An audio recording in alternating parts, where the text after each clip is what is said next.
right, today we're at Second Chances Farm with Ajit George, the founder of Second Chances Farm. And Ajit, why don't you tell everybody what Second Chances Farm is, what your mission is? Thanks for having me on your show.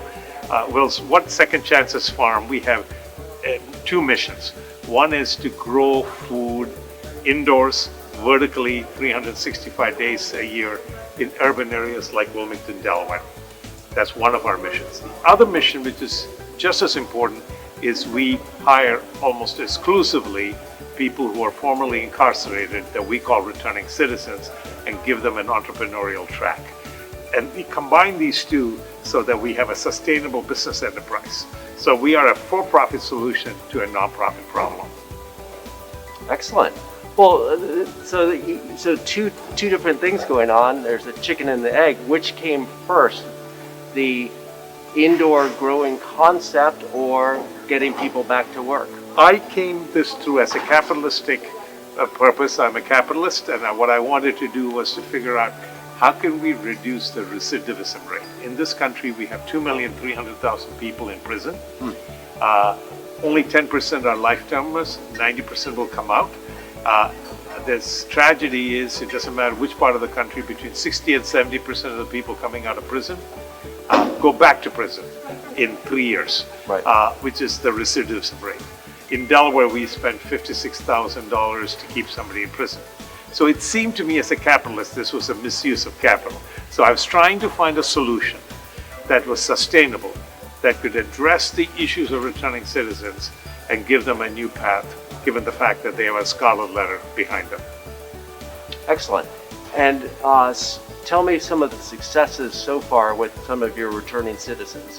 We're thrilled that cohort, and we have had multiple cohorts. Some of our members of our cohort have moved multiple levels, and one of them is now one of our most senior ranking person in Second Chances Farm. So, and he's the assistant general manager.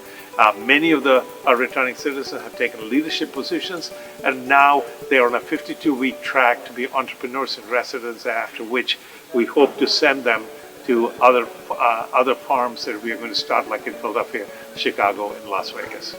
Oh, excellent. Well, so tell me about that. So Philadelphia is the one we have signed an agreement. It's Right. in North Philadelphia to open up a very large farm, and we want to plant in those farms 5, let's say, of our folks that have been well trained in our techniques over a 12-month period.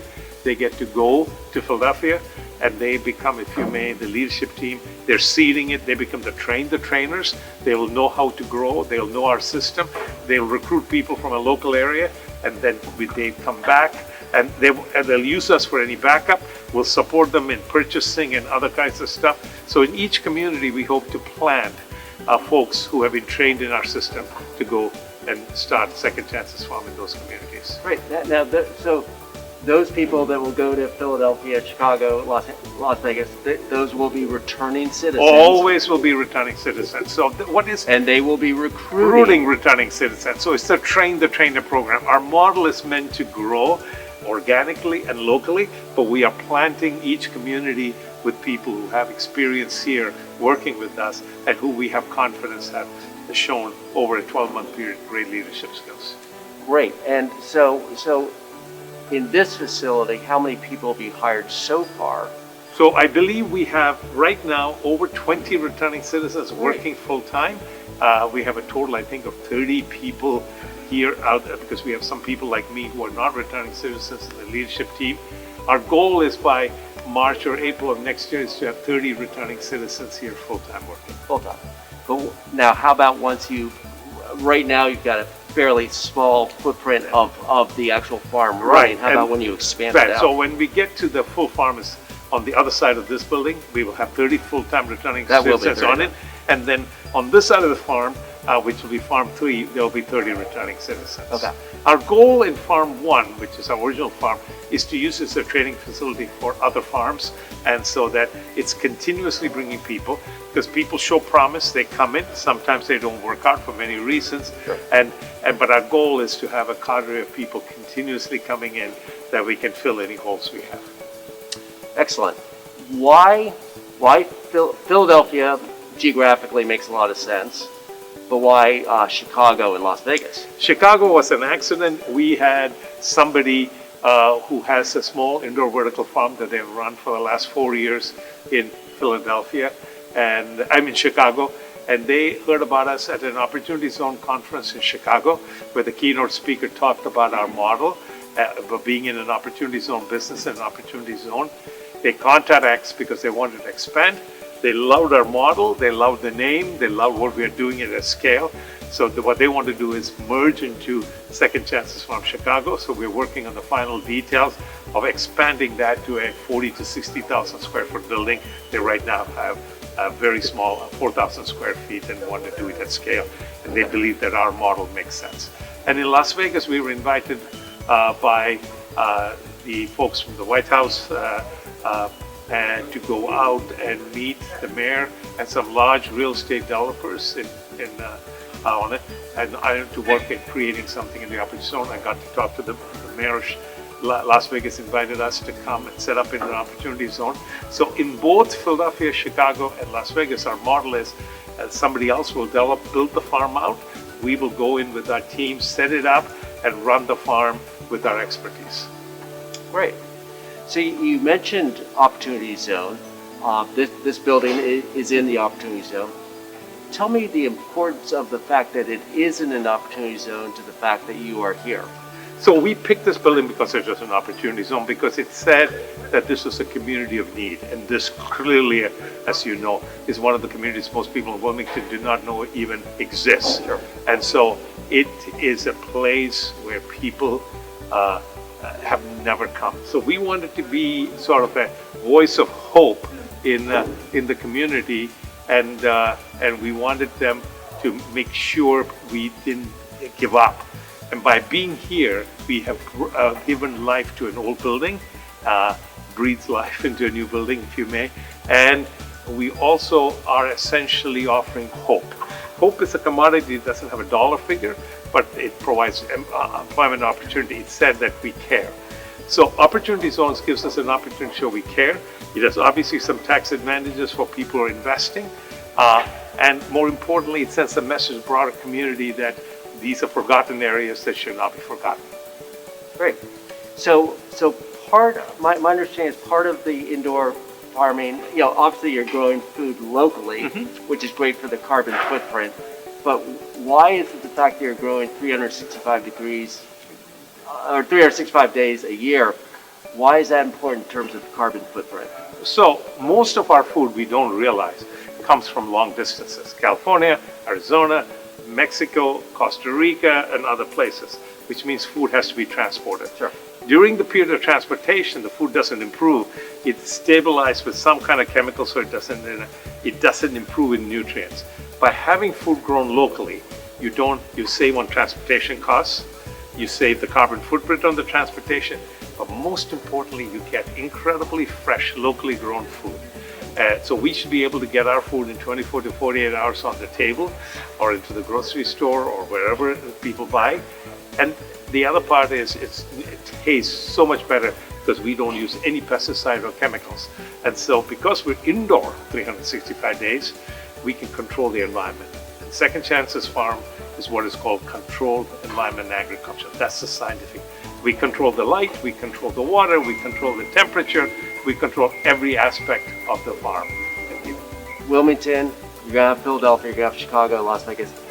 Tell me how if there's a plan to roll out nationally, how does that happen? Well, we had really no plans to know. Every one of those people contacted us, so we have gotten all this national press. Right. So our goal is whoever wants to come, as people come in, we say, if you're willing to partner with us and help build the farm up and raise the capital, because people locally can raise capital better than us going to Las Vegas, for example, and trying to raise capital. We also don't want to fight the political issues of being an outsider coming in. So if somebody can get the approvals, work through the system, what we can bring is the expertise of creating a state-of-the-art, very smart, technology smart vertical farming, and deal with the social problem, which is addressing returning citizens, because every community has returning citizens that struggle with it. So we are solving the problem of returning citizens And people don't need to learn anything about indoor vertical farming. They just have to provide us with the structure for us to go in and set up. Right. So if we were here 3 years from now, looking back on today, what would have to happen to make you happy? Both personally and with the organization. I would have said if we have 3 farms established nationally in addition to this farm that's functioning, I would be thrilled at scale. Scale is this building is a 47,500 square foot building. So everything we're looking at is in that range or up to 100,000 square foot. It's at scale. And that the returning citizens, the number of returning citizens working with us, most of them have stayed with us long enough and did not go back into prison, and they have a livable wage. And so we have given them, and plus we're giving them an opportunity for equity. Our goal ultimately is at the end of 10 years. Tell me that again. Equity? Equity. So at the end of what we do is at the end of 10 years, which is the life cycle of an opportunity zone, what we say to the returning citizens is if you stay with us for 10 years and work in that farm, so every farm will be different, we'll give you a 10% of the equity of that farm. All right? Because they initially To the pool of employees. in that farm. And the reason for that is the initial investors in Opportunity Zone will probably want to exit at the end of 10 years. Down it. And if somebody doesn't come out and buy us at that point as a group, which is possible, what the other backup option, which is the more realistic option, is we'll set up an employee stock ownership plan so that the folks who work in each farm will have a 10% ownership that they get as a gift, and they will have an ESOP plan that they can buy us out over 5 years or whatever it is. So the whole idea is to empower and create a new crop of compassionate capitalists. So what will be successful for me in 3 to 10 years is that I know that I've created a new crop of compassionate capitalists. It's absolutely amazing. Thank you. So we're in 2020, obviously, here. Hopefully in the end of 2021, these will not be, but with the challenges of COVID, Yeah. how has that impacted Well, your it's business? impacted us because we had to change our business model. We were going to initially sell to restaurants, and that whole market dried up on March 16th. We are now selling farm to table. Obviously, investors got very nervous because nobody knows what it is. So confidence building is really the most important measure that I do. And just the fact that we are alive here now gives people think, okay, well, they didn't die. So many people have died. And one thing they realize is the insecurity of the food system. People didn't realize where food came from. And I think people realize having food grown locally maybe gives them a sense of security. It makes them feel better. Right. Good. Ajit, thank you very much. Just such a pleasure to talk to you. Thank you. And I'll give you a virtual